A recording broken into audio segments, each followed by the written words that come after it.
producer David Mamet, who was doing a Q&A, and he talked about the garbage tier relation that is Hollywood and woke DEI initiatives. It's, that's you put all the buzzwords in one term. Called them, what was the term he said? They were fascist and totalitarian? He said DEI is garbage. It's fascist totalitarianism. That was his statement. Yeah. He has a particular gripe about inclusion rules in the AMPTP, has implemented for films to be considered for Oscar nominations. That's a big one. I will push back on him a little bit that Hollywood, as woke as they are, made sure to implement those rules in a way that pretty much anyone can be nominated for an award, with a bunch of caveats, meaning that most of the way you reach those goals is behind the scenes. They're very permissive. Yes, they are. It sounds like it's pretty extreme. It's pretty easy to fit those categories, but regardless, it is ridiculous that they were implemented in the first place. Any amount of putting handcuffs on creatives is always bad for the creative process, and it doesn't take a genius to figure that out. So he said, I can't give you a stupid effing statue unless you have 7% of this, 8% of that. It's intrusive. The film industry has little business improving everybody's racial understanding, as does the fire department. He's right. And some people thought this might be hypocritical because he has a daughter who is a relatively well-known actress in Hollywood.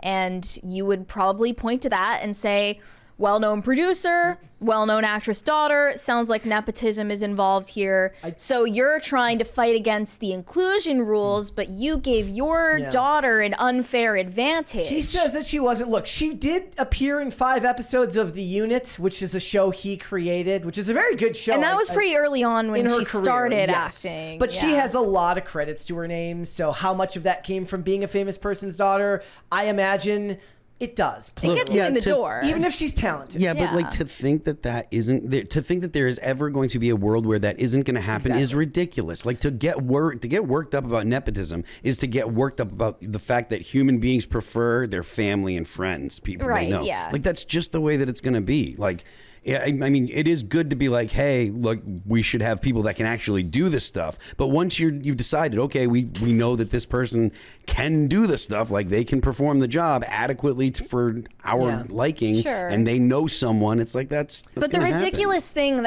that really irks me is when they deny that it exists. Of course, it's ridiculous. When they deny that preference exists. He said that he doesn't think his kids have benefited from his accomplishments in the industry, and says they learned from being on set, earning them a spot. He said they earned it by merit. In regard to his daughter, they have not benefited from any type of privilege. Nobody ever gave my kids a job because of who they're related to. That's so awful. Okay, so somehow to me, follow my logic here, I'm okay with the parents being a bit naive about this.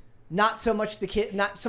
Is it naive, or is it just you're lying? Head in the sand. Because it makes you look dumb. Head in the sand, or you're lying. Okay. I feel like it's more on the kids to be like, look, I benefited from this, but I've worked my ass off. I guess. The dad's just like, he's coping. He's coping hard. Right. He's like, I love my daughter. She's the best actress. She's the best actress. There's a $20 one there from that. That's Stanzatastic said, why does Billy sound like they smoked themselves R-worded?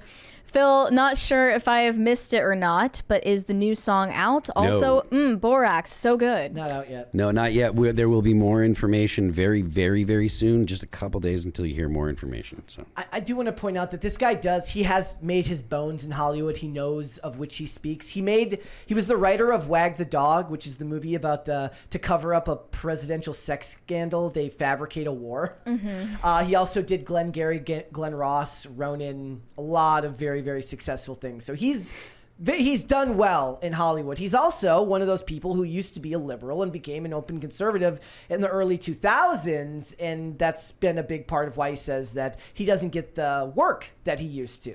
Yeah, but when someone says the words woke brigade, yes, there's a part of me that just, I'm with you. Like I just reel at that. Like I just can't.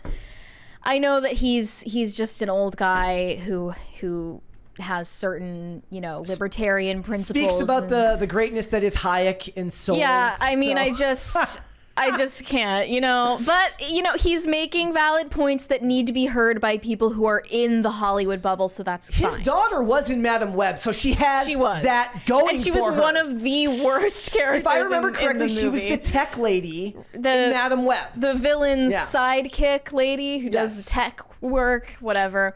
In this topic, we did want to mention the doctor who is playing the Doctor in the Russell Davies led show. He's back on the show now, so people are paying attention again. Well, they were excited for They were excited, and then they realized this is actually a terrible idea. So you pronounce his name Ncuti Gatwa. Yeah. His name is Ncuti Gatwa. He is black and he is gay, and he wants everyone to know that. And he wants you to know that if you don't like Doctor Who, it's because he is black and because you're homophobic and racist. You're a bad person. Yeah. You can deduce, as you most likely have, that when these things start coming out, it is preemptive strike to make sure that when it does fail or the audience does shrink and the show does badly, they have that excuse firmly in place so they can start writing the hit piece articles before it even got the gets scapegoat. So here he says in a Variety interview, there's so much white mediocrity that gets celebrated, and black people have to be absolutely flawless to get half of that anyway. We're trained to be like, if I'm not exceptional, I won't be loved. I think I'm just learning now you're allowed to be loved. You don't have to be excellent or aspire to the term black excellence. By the way, what the hell? He did that quote wrong. The proper version of that quote is when Joe Morton delivers those lines as Olivia Pope's dad on Scandal, where he says, we have to be twice as good to earn half as much. But he does it with the Joe Morton swagger that is far superior and more awesome. It's the same idiotic point that makes no sense in the real world. Because the says, reality of Hollywood is you're going to be given opportunities for being black and gay. In the chat, somebody says Torchwood is better and that show is gay AF. Yeah, they're right. Torchwood, in my opinion, is the better show and way more promiscuous and way more focused on sexuality. But it was also made in like 2006, so it had less of the modern stink that Hollywood has on it. Modern stink. He said, I'm slowly training myself out of that and being like, no shit, you deserve love just for existing. And that has taught me to be a lot more loving as well, in a weird way. Other than your family, that is inherently not true. You're not owed love from anyone other than your family. I mean, yeah, your parents kind of have to. Yeah, but everybody else. Literally celebrate me for just me breathing. Yes.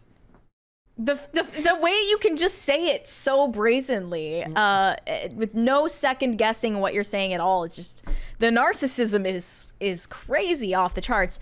He continued also saying that he's making history by being the first openly queer black actor to take on the role of the Doctor. He said, do you know what? It makes perfect sense to me. I feel like anyone that has a problem with someone who's not a straight white man playing this character, you're not really truly a fan of the show. You haven't been watching because the show is about regeneration and the Doctor is an alien. Why would they only choose to be this sort of person? There weren't exactly the straightest men in the past. He's referring to the actual actors. Right. Correct. He's saying, you're talking about someone who has a lightness and joy about him that to me chimes with queer energy. Again, it's very rarely driving the story vehemently, but you will see moments exploring it. We're not delivering a neutered Doctor. Here's the thing. What they fail to realize is what he's actually describing is restraint. People love the restraint. They love the idea of going towards something, but not whole hog investing in some minor aspect of a character that doesn't drive the story, which is why they talk about something being coded, right? You can do that, and when it's done well, now if you have a good editor, you have a good producer who can reel a director or a storyteller back in and say, look, you're getting off topic. You're moving away from what the core focus of this story is. We need to pull it back. It's not the point of this. Hollywood used to be very good at that. at touching on those ideas, but not going at it entirely. But that's not even the point here, because the character is already very much one thing, and you don't just change the character. From the sound of it, this guy wants to push the queer part of his role as hard as possible, and it's probably the showrunners, the script writers that might be like holding him back. He's clearly leading with the fact that he's black and gay, not with, I love this show, I love this franchise, I loved the crew, anything like that. He's only talking about himself and how he should be celebrated for this role just because he exists and is black and gay. And it's like, is there anything else? Like, is there any other selling point Captain Jack Harkness is basically a pansexual, and everybody loved Harkness. Is that an explicit part of the character? That he'll basically, he'll have sex with anything, man, woman, alien, doesn't matter to him. Mm-hmm. And that's fine. And the people love that access of the character. And John Barrowman, who played him, is just a more magnanimous guy in his interviews and stuff like that. He's the one who actually had that thing where he got caught, like, pulling his stuff out on set. He's like, it was just being funny, and nothing ever happened to him. And nobody cared because it worked with the character. But what they're trying to do here is shoehorn something else into a character where it previously didn't exist, and of course people are pushing back.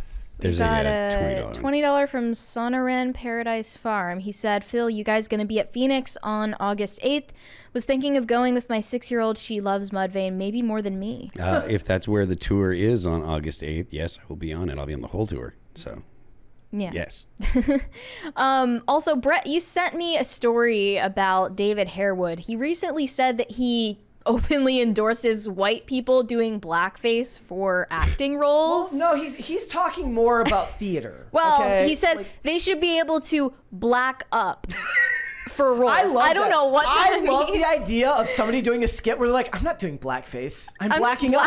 There's a difference. Look, I love this because this is in the same vein of what Billy D. Williams was saying last week. You were gone when we did this topic. Yeah, but I did see him say that. Billy D. Williams went on Bill Maher, and you just watch Billy D. Williams because he's older and he's just loose and he's free and he's like, oh yeah, do it. It's great. And Bill Maher's like literally clenching, like, you can't do that. I get what you're saying, but you can't do that. Even though he's super high. Yes, and it was hilarious, and he's kind of in that same vein. We're at a strange point in the profession where people go, oh, you can't play that role because you're not disabled, or you can't play that because you're not really from there. The name of the game is acting. Yes, we've got to be representative, but I do think we have to be careful. That even extends to Othello in blackface. I say, if you want to black up, have at it, man. It better be effing good, or else you're going to get laughed off the stage, but knock yourself out. Anybody should be able to do anything. He pointed out that he actually got some crap back in the day because he starred in an all-black version of Romeo and Juliet that was on, I don't know if it was on Broadway, but on the stage, and that it was a big deal back then. But now things have changed, times have changed, and I'm just... Maybe Tom Holland should do blackface when he plays Romeo. And then she can do whiteface. She would do whiteface like Crackhead Barney. Actually, I want Crackhead Barney to replace her as Juliet. Would be amazing. Yeah, that would be iconic. They should do that. Like, they should lean into the absurdity to end the... I just saw this thing of like, I don't remember, it was... Somebody in the chat remind me if it was the NBA or if it was the NFL where they did the racial draft back in like 2000 or something like that. And it was absurd and hilarious, and you just wouldn't be able to make those types of segments now because... Wait, where was this? Let's see if I can pull it up here. Are you talking about a skit? It was, I'll pull it up here. Oh! Thank you!